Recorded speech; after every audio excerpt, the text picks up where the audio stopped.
The time is 8:45 p.m. This is the Sri Lanka Broadcasting Corporation. Here is the news edited by Lakshman Fonseca and read by Tilani Piris. The results of the 2021 GC Advanced Level Examination to be released before the end of August. Parliamentarian Rohita Begunawardena appreciates President's decision to safeguard the peaceful and non-violent protesters. Parliamentarian Vajra Abegunawardena stresses the necessity to amend existing and outdated rules and regulations. The Minister of Power and Energy requests users of the National Fuel Pass not to display their respective QR code. Bus fare will be reduced from midnight today. The Sri Lanka Air Force is on standby to engage in a search and rescue operation in the event of a disaster situation in the flood and landslide-prone areas. And on international news, Taiwan accuses China of imitating North Korea by firing missiles into the sea around the island. The Department of Examinations says that the results of the 2021 GC Advanced Level Examination will be released at the end of this month. The department said that although arrangements have been made to hold this year's GC A-Level examination in November, it will be postponed by about a month. Parliamentarian Rohita Begunawardena appreciates the President's decision to safeguard the peaceful and non-violent protesters. At a media briefing held at the party office of the Sri Lanka Podujana Peramuna, he said the government is ready to protect the rights of protesters, but they should adhere to non-violent means. Parliamentarian Vajra Abegunawardena says it is necessary to amend existing and outdated rules and regulations. He said many countries are adopting new rules to control black market prices. Speaking on this SLBC program, Dasadesin Hatata broadcast this morning, he added these loopholes had made some traders to malpractice in the market. Bus fares will be reduced from midnight today. The Director General of the National Transport Commission, Dr. Thilan Miranda, said bus fare will be reduced by 11.1% and it will be in effect from midnight today. At a media briefing held today, he said the Transport Commission decided to reduce the bus fare as the price of auto diesel was reviewed, and also the government has released the ban on minimizing the number of passengers on board. Accordingly, minimum charge, which was at 38 rupees, will be reduced to 34 rupees, and maximum charge, which was at 28.82, will be reduced to 26.11. The National Transport Commission also informed the public to complain about malpractices done by bus conductors to hotline 1955 of the National Transport Commission. Meanwhile, the Public Utilities Commission of Sri Lanka said that the power cut will be reduced to just 1 hour tomorrow. This news broadcast comes to you from the Sri Lanka Broadcasting Corporation. The Minister of Power and Energy, Kanchana Wijesekara, today requested the users of the National Fuel Pass to keep their personal QR codes in a secure place to make sure no one else uses it illegally. In a Twitter message, the minister said that the option to delete a current profile feature in the National Fuel Pass system is now available, and the option to register again. Minister Wijesekara said the highest number of fuel stations using the QR code system in a 24-hour period was recorded yesterday. He added a total of 1,235 fuel stations island-wide have now adapted to the QR code system. The Sri Lanka Air Force is on standby to deploy aircraft and rescue personnel to engage in search and rescue operations in the event of a disaster situation in the flood and landslide-prone areas. Many areas in the Central Hills were still underwater. The Department of Meteorology says showery and windy conditions are expected to continue in the western and southern sea areas and in the southwest quarter of the island due to the active southwest monsoon. It said heavy rainfall above 100 millimeters can be expected at some places in the Sabaragamu province and in Kandy, Nuwara, Galle and Mathura districts. Several spells of showers may also occur in the northern and north-central provinces. Very strong winds, about 60 kilometers per hour, can be expected at times along the western slopes of the Central Hills, while strong winds can be expected at times in the northern, north-central, western, north-central, northwestern and southern provinces. The commander of the Air Force, Air Marshal Sudarshana Patirana, said the surveillance aircraft, helicopters and specially trained regimental special forces from the SLF bases in Ratmalana, Katunayaka and Hinguragoda are currently on standby to provide humanitarian assistance and disaster relief to victims. That ends the local news for now. The main news story is brought to you by Siddhalepa Vedamahatmya. The Department of Examinations says that the results of the 2021 GC Advanced Level Examination will be released at the end of this month. The department said that although arrangements have been made to hold this year's GC Advanced Level Examination in November, it will be postponed by about a month. That was the main news story. The main news story was brought to you by Siddhalepa Vedamahatmya. And on Watch Light tonight, the Examinations Department has called for applications to sit for this year's advanced level examination. The examination is due to be held in November. Candidates are advised to apply online before August 19th. The Examinations Department has requested private applicants to access the website of the Examinations Department on www.doents.lk or www.onlineexams.gov.eic and complete the application form and keep a printed copy with them. However, the Examinations Department has allowed the candidates who apply for second or third time for the examination to submit their applications after the release of the results of the 2021 Advanced Level Examination. That came to you in Watchlight.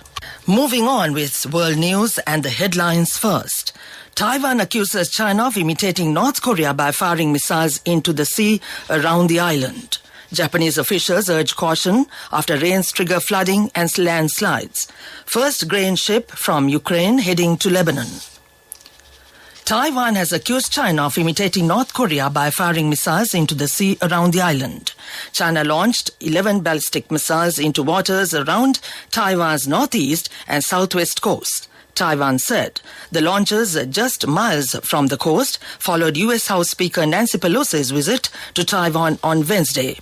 North Korea, a strong ally of China, has been accused of igniting tension in the region by repeatedly launching missile tests in recent months. China's missile launches and drills are taking place in some of the world's busiest waterways, causing disruption to shipping lanes and flights to and from Taiwan. Ships have been forced to reroute, with days-long disruptions expected to have an impact on supply chains with delays to global shipping.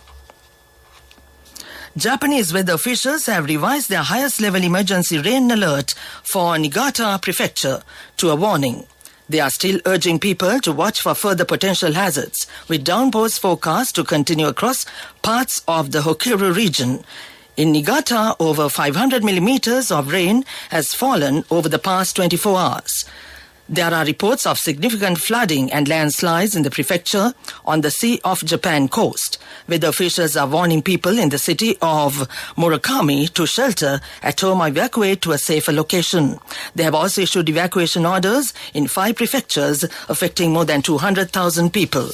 The first grain cargo ship out of Ukraine under a landmark deal has left a southern port. It is now heading to its final destination of Lebanon after passing inspection. Grain shipments from Ukraine had been stalled by Russia's blockade of the Black Sea. The ship carrying Ukrainian corn left the port in the southern city of Odessa on Monday. It underwent 3 hours of cargo inspections of the Turkish city of Istanbul on Wednesday before sailing to Lebanon. Turkish media reports say the ship is expected to arrive in Lebanon by the end of this week. Lebanon, which faces a serious shortage of food, is welcoming the news. Lebanon's Economy and Trade Ministry told NHK that the news of the resumption of grain exports from Ukraine has provided relief to the Lebanese people and given them hope. Back to the world news headlines. Taiwan accuses China of imitating North Korea by firing missiles into the sea around the island. Japanese officials urge caution after rains trigger flooding and landslides. First grain ship from Ukraine heading to Lebanon. That ends world news. Moving on with development news, the Agriculture Minister, Mahinda Marira, says arrangements have been made to cultivate 60,000 hectares of maize during the 2022-23 Maha season. He said the main reason for the rapid increase in the prices of liquid milk, eggs and chicken in the market was the shortage of maize required for animal feed. It also said the government has also decided to provide farmers with the highest guaranteed price for maize to ensure bumper harvest in the coming Maha season. That was development news. Sports news is brought to you by Sampath Bank. We present your future. Tensions Jamaica took a stunning 57-55 victory over netball top seeds Australia to finish top of Pool A at the Commonwealth Games. The Sunshine Girls overturned a 5-goal deficit in the final period to earn the triumph in Birmingham, and the victory is on paper a shock, but based on Jamaica's performances so far, it is no less than they deserve. If England beat New Zealand later on Thursday, they will face Australia in Saturday's semi-final. That would be a repeat of the thrilling 2018 final, which England won 52-51. Janielle Fowler scored 47 of the 50 attempts under the post, and a dogged Jamaica defence roared on by the crowd at the NEC piled the pressure on Australia's shooters to take the final quarter. That ends sports news. Cash through NSP globally and win wonderful gifts locally. From October 1st, 2021 to December 31st, 2022. Remit a minimum of $100 or an equivalent amount in any foreign currency 3 times through NSB U Trust. Business News, sponsored by National Savings Bank, the safest place for your money. The National Chamber of Commerce of Sri Lanka is organising a bilateral trade discussion between Sri Lanka and Malaysia on August 16th. The discussion will be conducted from 10 a.m. to 12 noon at the National Chamber Auditorium, Colombo 10. The National Chamber of Commerce said High Commissioner of Malaysia to Sri Lanka, Tang Yang Thai, will be the special guest speaker at the session. The participants will get an opportunity to have a close dialogue with the High Commissioner of Malaysia. The overall purpose of this meeting is to discuss the current trade environment, investment opportunities, services, policies, and other important information with the view to promote and strengthen bilateral trade and investment between Sri Lanka and Malaysia. That came to you in Business News. Business News, sponsored by Cash through NSP globally and win wonderful gifts locally. Will you be the lucky winner of the NSP Golden Jubilee? 50 gold sovereigns for the top prize winner of the NSP Golden Jubilee. Scooters for the 10 second prize winners. iPhones for the 10 third prize winners. Mountain bikes for the 29 fourth prize winners. From October 1st, 2021 to December 31st, 2022. Remit a minimum of $100 or an equivalent amount in any foreign currency 3 times through NSB U Trust. And on economic news, the All Share Price Index of the Colombo Stock Exchange has reported a significant improvement today with 149.00 points to close at 8,229.14 points today. As a percentage, this is an increase of 1.84%. Meanwhile, the S&P SL20 index also moved up by 91.62 points to close at 2,677.67 points at the end of trading today. This is an increase of 3.54%. Today's market turnover is recorded as over 3.79 billion rupees, while the total share volume is over 150 million. That ends economic news. Finally, the weather report. The Met Department said showery and windy conditions are expected to continue further in the southwest quarter of the island. Showers or thundershowers will occur at times in the western, Sabaragamuwa, central and northwestern provinces and in Galle and Mathura districts. Heavy rainfall, about 100 millimeters, can be expected at some places in the Sabaragamuwa province and in Kandy and Nuwara districts. The sea areas of the coast extending Puttalam to Batticaloa via Mannar, Kankesanture and Trincomalee will be rough at times. There is a possibility to increase swell waves of about 2.5 meters to 3.5 meters in the sea areas of the coast extending from Mannar to Pothuil via Puttalam, Colombo, Galle and Hambantota. The naval and fishing communities advised not to venture into the sea areas of the coast extending from Mannar to Pothuil via Puttalam, Colombo, Galle and Hambantota until further notice. That was the weather report, and now to end this news broadcast, the main points once again.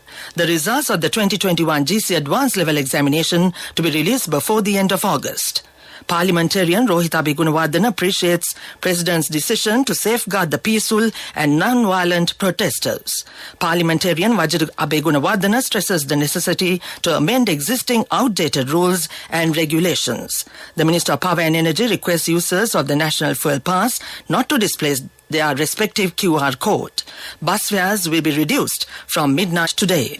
The Sri Lanka Air Force is on standby to engage in a search and rescue operation in the event of a disaster situation in the flood and landslide-prone areas. And on international news, Taiwan accuses China of imitating North Korea by firing missiles into the sea around the island.